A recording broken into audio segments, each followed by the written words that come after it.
The day the game stopped, the day one player was bigger than the NFL.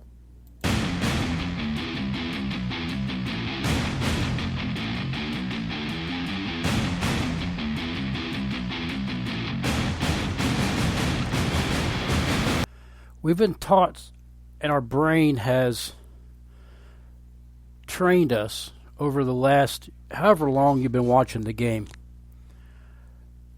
The injuries are a part of it.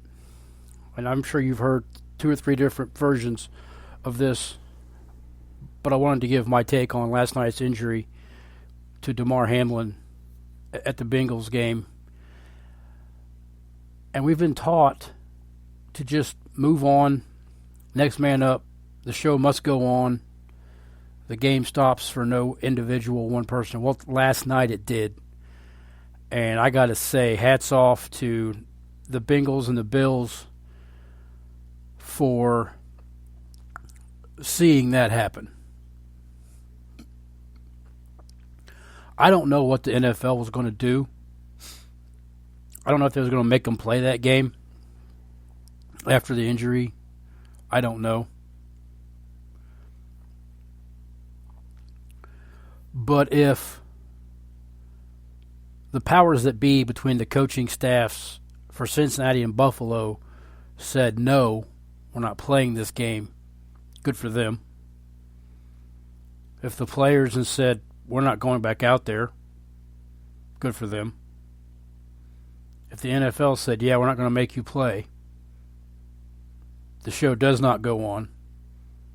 The game, for this particular moment in time, is not bigger than one man. One man is not bigger than the game.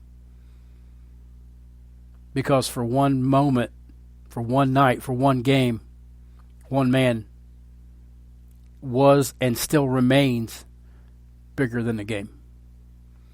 And this is one thing that I want to say is we get so wrapped up with fantasy football and stats and guys underperforming or not doing what they're making millions to do. And this is one thing that I've said many times on many episodes of this show is that I don't call players trash. I don't call people garbage. I don't call people that. You're not going to hear me say, well, that guy's trash. Because trash ends up in a dump facility somewhere. And everybody's better than that. You're never going to hear me say trash. I might call trash, because like an empty pop bottle's trash. But that's what the equivalent to when you call people trash or garbage is. You're referring to them as an empty piece of waste that can be discarded. And people, I'm going to tell you right now, all life is precious. All life, whether it's a newborn baby taking its first breath in this world, or a 103-year-old man taking his last breath in this world, all life is precious. And the older I get, the more I appreciate that statement. Because when I was younger, it didn't really matter, and it really didn't sink in that much to me. But last night, after Damar Hamlin made the tackle on T. Higgins, got up and just collapsed right back down onto the ground,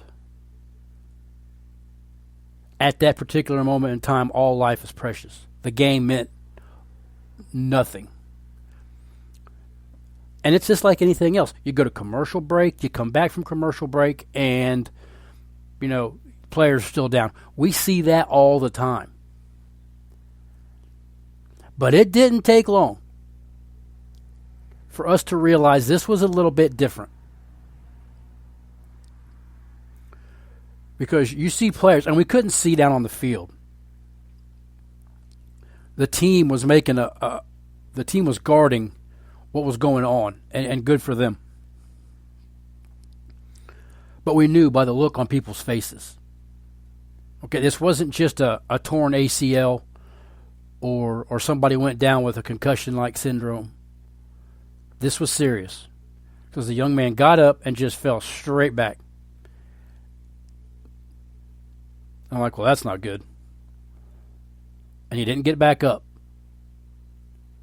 Ever. He hasn't got up yet.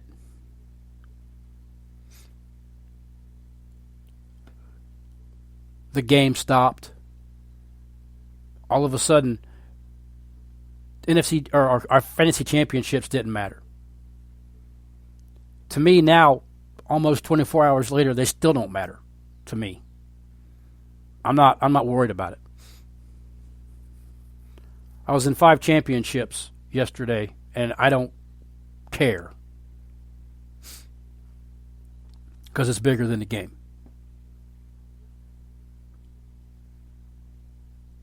I've seen many injuries that vary from paralysis. I saw the Joe Theismann broken leg.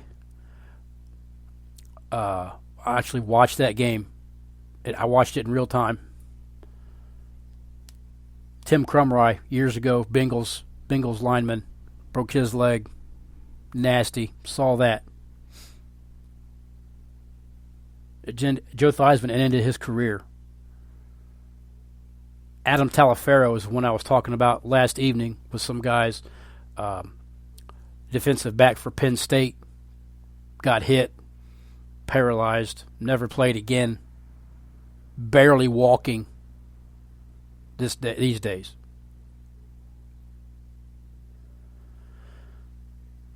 This was all different.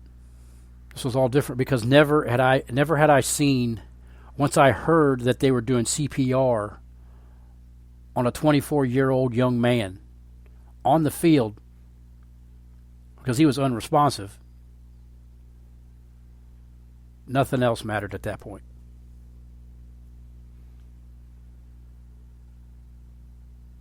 And now we just hope and pray. And I prayed for the young man last night. I've never met the man. I had never heard of the man.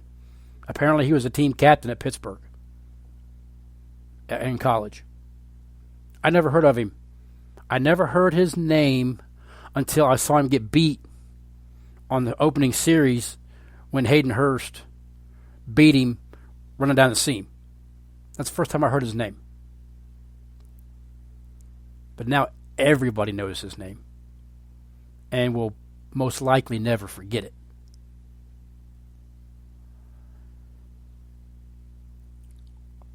Life comes at you quick. Ryan Clark said this last night on ESPN's broadcast. He woke up yesterday morning, just like all of us did, really excited to watch the Bengals and the Bills because that was going to be a showcase game not only for this week but for this season.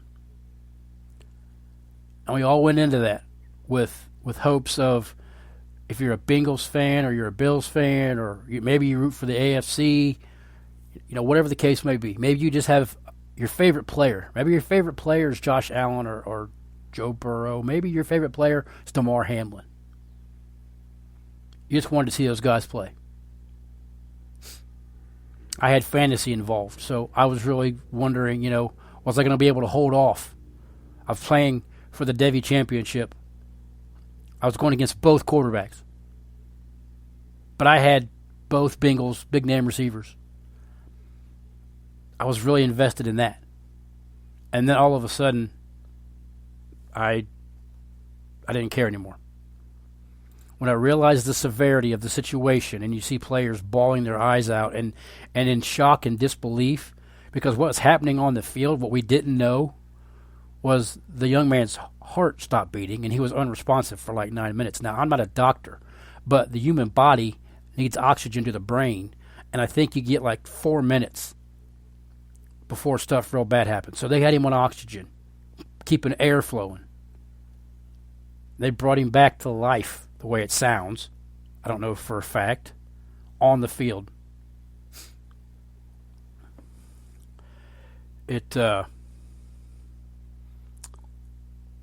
brings it all right back. It's a violent game, and we know that. But this, to me, seems like the hit wasn't violent. The tackle wasn't violent. It wasn't a lot of force meeting force. Like I said, he got up and then just went right back down. So to me, it's not a matter of the game, being a rough game. It's a matter of, was it just the perfect way he landed? Was it just a complete fluke, one in a million ways he lands? Was there something else going on with the young man that we didn't know about? And, it was inevitable, whether it was that hit or a hit, 2 quarters later. All these questions I don't know. The only thing that I know right now is this 24-year-old young man who's playing his dream, living out his dream in the NFL, is now fighting for his life at the University of Cincinnati. The game will go on. There's no doubt about it. I don't know how it goes on for this particular game. I don't know how this game is played. The NFL released a statement earlier that said it will not be played this week. We have one more NFL week before the playoffs start. I don't know how they get this game in. And I'm with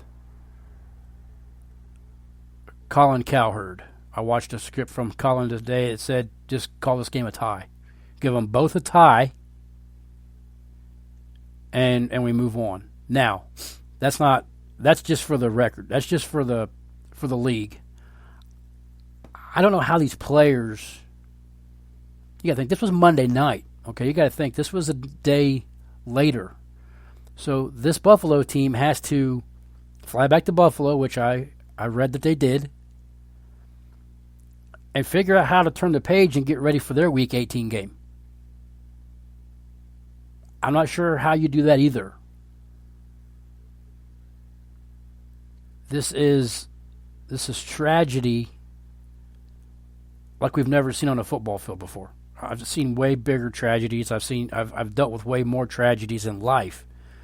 But from a football playing standpoint, this is something we've never seen. And boy, like Adam Schefter said last night on the ESPN broadcast, I hope we never see it again.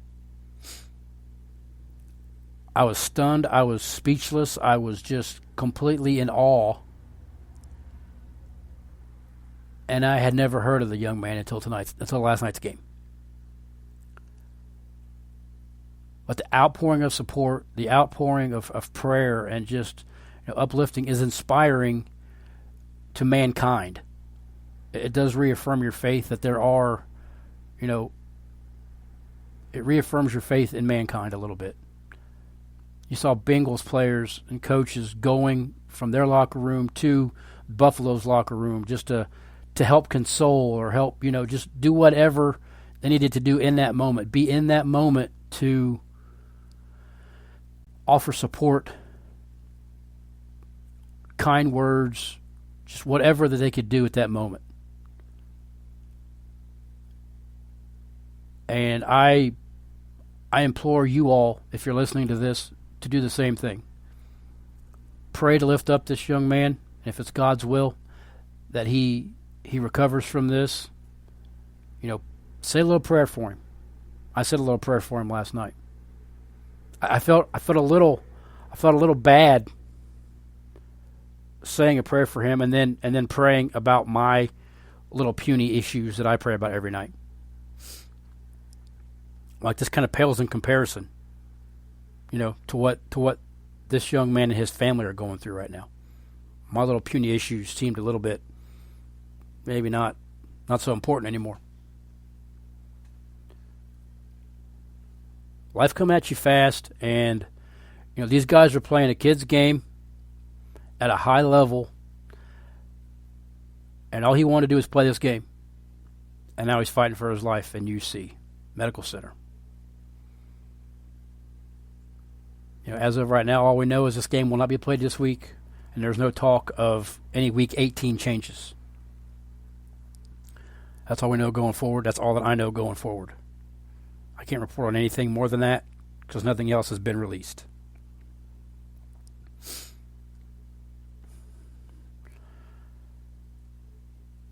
Life is precious, people. Take time to appreciate what you have, because it can be gone in a second. You might walk into the laundry room and something happen like that. Some freak weird hit, and it changes your life. You don't know. I don't know. Thank you for listening. I appreciate it. And we'll see you next time on The Blitz.